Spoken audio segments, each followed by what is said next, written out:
Assalamualaikum warahmatullahi wabarakatuh. Apa kabarnya anak-anak? Alhamdulillah, luar biasa. Allahu Akbar. Yes, yes. Oke. Nah, sebelum kita memulai pembelajaran, alangkah baiknya kita membaca basmalah. Bismillahirrahmanirrahim.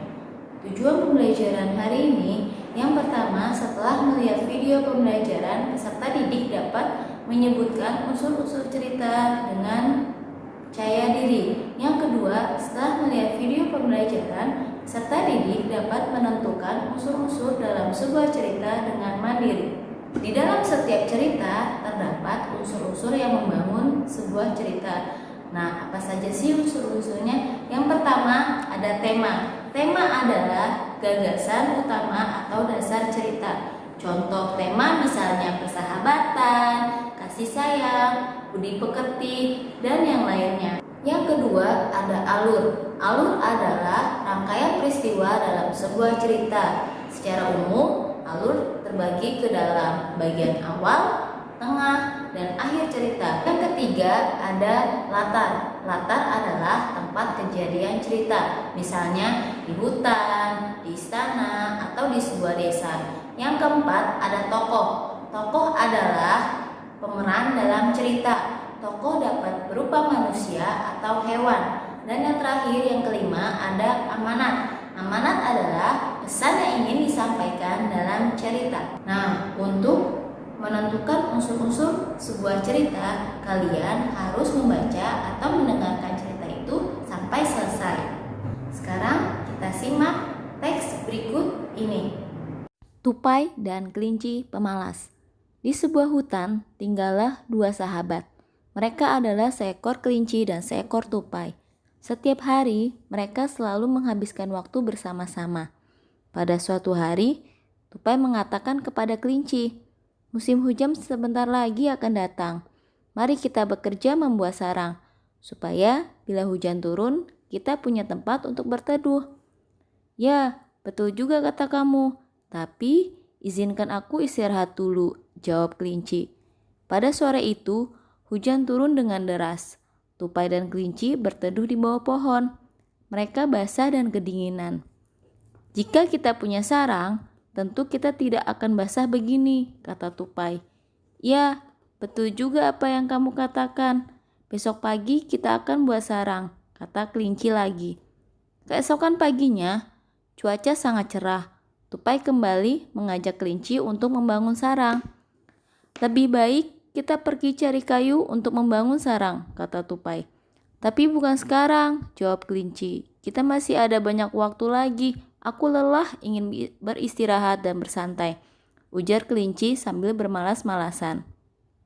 Mendengar jawaban kelinci, tupai hanya bisa menggeleng-gelengkan kepala melihat sikap sahabatnya itu. Pada sore itu, hujan turun lagi. Tupai dan kelinci basah kuyup karena tidak ada tempat berteduh. "Alangkah baiknya jika kita ada sarang," kata tupai. "Besok kita harus buat sarang. Aku tidak ingin terus basah seperti ini." Kelinci yang pemalas itu tidak menghiraukan keluhan sahabatnya. "Kita tunggu besok sajalah," kata kelinci.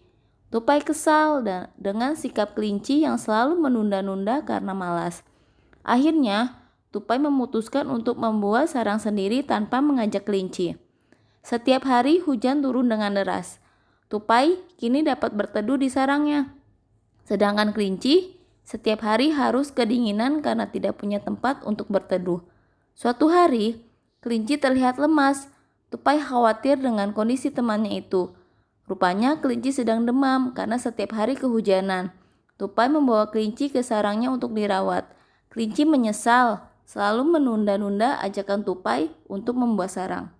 Nah, sekarang kita tentukan unsur cerita yang terdapat dalam cerita Tupai dan Kelinci Pemalas. Yang pertama, temanya yaitu persahabatan. Yang kedua, alur, bagian awal cerita.